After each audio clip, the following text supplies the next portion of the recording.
Dear Lord Jesus, thank you for today. Thank you just for anyone who's watching this. Thank you thank you for giving people in our lives that just show us your truth and your love and your mighty, just everything that you have done in this world. Thank you. You give us blessings every single day, and just you save our lives in many different ways, and I just thank you for that and who you give to us to help save our lives, because sometimes we need a little extra push to you, and I just thank you for that, Jesus. I just thank you. You are so good, and you are so just you are so good, and I love you. In your name I pray, amen. Guys, Brianna here. Welcome back to my channel. I was gonna say video, that wouldn't make sense. Welcome back to my channel. Today I really want to just talk about Carrie Underwood. I know that seems like really weird. Why am I talking about Carrie Underwood? I feel like just like for at least like the past like 15 years of my life, I've gotten comments like, oh, like I heard Carrie Underwood today and I thought of you, or why are you so obsessed with her? Or is that your lesbian crush? I mean, have you seen her legs? Yeah. Just kidding. But really, have you seen her legs? Anyways. And just many different like aspects of those questions, and not like I'm being judged, because I mean obviously like I let it out there.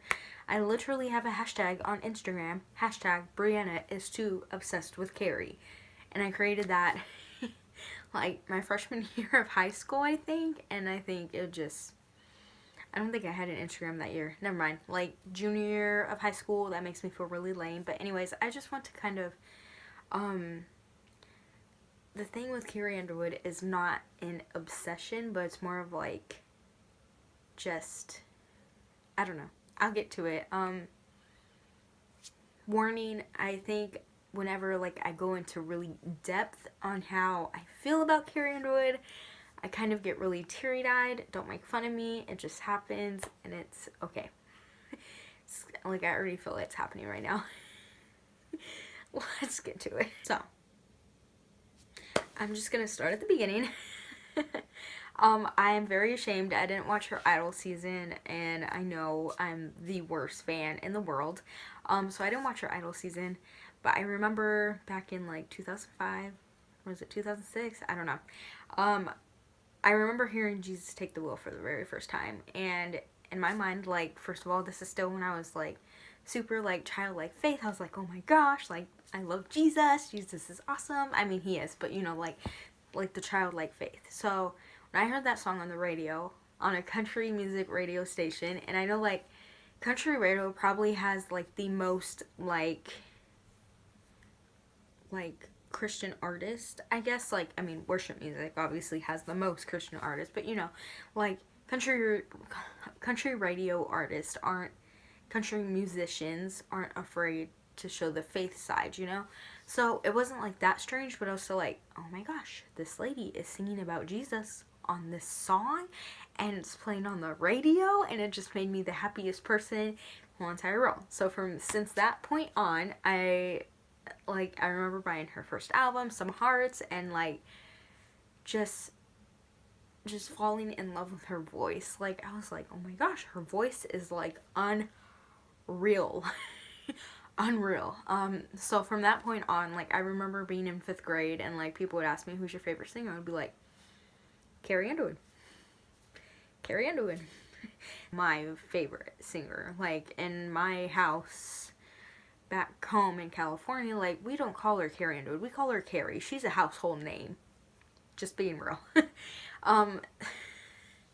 So, and then a few years later, Carnival Ride came out, and I bought that right away. All American Girl has been my jam for ever now. And in 6th grade was the very first time that I saw her. She was opening up for Keith Urban, and my dad won tickets on the radio. We sat in the nosebleeds, and I still consider this one of the best days of my life. I literally remember every single part of this day. 2011, 2010, 2009, 2009, I think it was. Yes, 2009, because it's turning 10 years old this year. When Play On came out, Play On has been my favorite album since it came out. And I remember getting it on Christmas 2009, and my sister gave it to me, and I opened it up and I like started crying because I was so happy, because like that album just means the world to me. Play on. That's in the album font, because I was too nervous to ask Carrie to write it out for me when I met her, so I was like, screw it, I'm just doing this. Like, that album just means the world to me. I like so many great songs on that album. Like Temporary Home has been my favorite song forever. Like, probably, like, if someone asked me, what is your favorite Carrie Underwood song, I'd be like, do not ask me this, I do not know. And then I would just be like, Temporary Home, that's it. But this album just means a lot to me. And I remember in 2016, when my ex broke up with me, I got in my car, and right when I got in my car, Undo It was on the radio. And not that I'm saying that I want to undo that whole relationship, but Undo It has always been my favorite sassy breakup song from Carrie Underwood. And just hearing that on the radio was just like, whoa. Like, it made me laugh and it made me happy, and that's not what I was feeling in the moment. Well, it was like the end of my sophomore year. Blown Away came out that year in May. And I didn't have like a Twitter or anything or an Instagram until like Blown Away came out. I remember making my Instagram the day that Blown Away came out, because my sister gave me her old iPod. Fun fact. So I remember that, and then I remember just feeling closer to Carrie, because I was like, yeah, now I can like see what she's doing on Twitter, you know. She made an Instagram, like, I think when the Blown Away tour started. So fun fact, another fun fact. Anyways, that's also when I started feeling really depressed and lonely and really hopeless, and that's when my suicide thoughts started kicking in around that year and stuff. And I didn't feel like I had a lot of friends, and the only thing that made me really happy was Carrie's voice. Like, that seems like weird and unusual, but it's the truth. And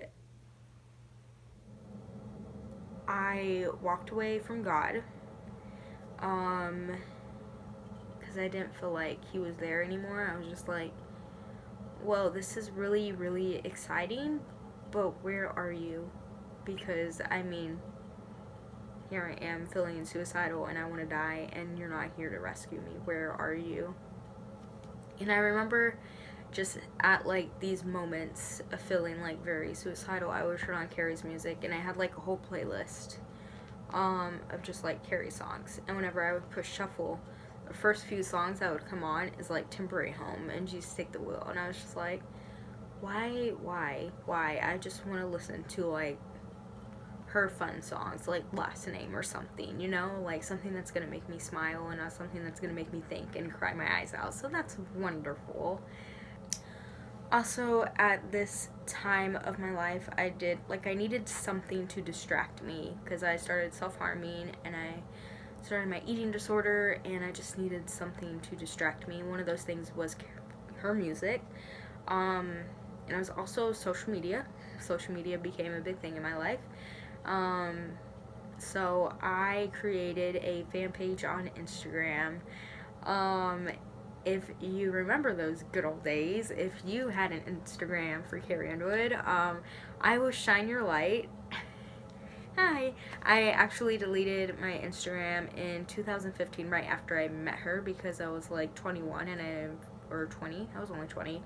But I was 20 and I didn't feel like it was for me anymore, and I wanted to become more of an adult, so that's when I deleted the Instagram. But that was my favorite thing to do. Like, I would post on it every single morning, I would post on it every single night, I would post it like in the afternoon, like I would post what I was going through, I would post this is why I love Carrie Underwood, like, what, I just love her. So it was just a fun time for me, and I got to meet so many people through it, and I just kind of, like, got so, like, I didn't feel like I had any personal friends. Like, I felt really, really lonely, but that thing that I had on that Instagram was kind of a way to be like, hey, I'm not alone.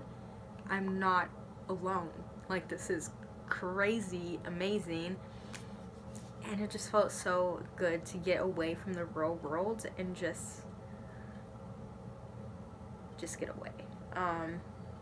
And in reality, I did idolize Carrie Underwood a lot through this season of my life, and that's okay, because now I don't. But I definitely, the Blown Away tour, I saw her 2 times and everything, and that was the most unreal experience of my life. The Blown Away tour is probably, like, my favorite experience ever. Like, I love that tour. That's probably my favorite tour. The Play On tour I didn't go to, and I was very upset. But anyways, at the end of 2014, Carrie released her Greatest Hits album, and there's a song on it called Something in the Water, and I remember hearing that for the first time because it was not out yet, and somebody put it out, and with all my patience and everything that I didn't have, I listened to it, and it was just the most beautiful thing that I have ever heard, and it was just like I didn't know what it like I don't know, that song completely changed me, I believe, but it's just, I don't know, but just a little faith, it will all get better. And that sentence, frame, whatever, is kind of what I held on to for the next couple of months. And February 2015 is when I said I'm not going to cut myself anymore. And 3 days later, I found myself in a place where I wanted to cut myself, and that's when I gave my life back to Christ fully, and it's been an uphill climb from there. It's been the most beautiful, 4 years of my life.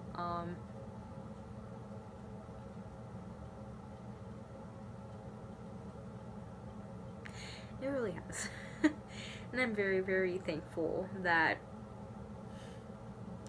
God used Carrie's music and just her life and just everything to bring me back to Him.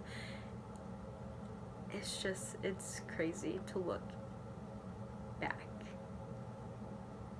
I'm gonna get this teary-eyed and not be able to talk. That's great. That's wonderful.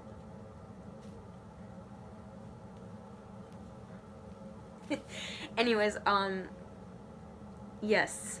So I've seen Carrie Underwood 8 times. At the end of this year, I'll be able to say that I've seen her 10 times, and I'm really, really excited about that. I'm at least seen her 4 times this year, so exciting things. I've met her once, and I got to tell her just thank you because of you. I became 8 months clean yesterday from self-harm. That was one of my favorite things I ever got to do, number 1 thing, literally. And then I got Play On tattooed on me, Play On Infinity, which is my blog name, but the Play On is specifically for Carrie Underwood. Play On when you're losing the game is my favorite thing that I just go by that. That is my go-to thing. Anyways, that is all for this video. I thank you for watching. I really, really, really appreciate it. You guys are the best, the bestest of the best. Thank you for appreciating my obsession with Carrie Underwood. And, it's great. It's great. I just really love her. And I see her in 4 months, and it's great. You are loved. You are so, so loved. Jesus loves you. I love you. If you want more videos like this, please subscribe. My live this week on Instagram will be on Saturday. It's make sure you follow me on Instagram, Brianna Nicole. There's 3 L's in it. The links are all in the description. I do have a Kickstarter for my book right now, so make sure you go check that out and share it with a friend and give to it if you can.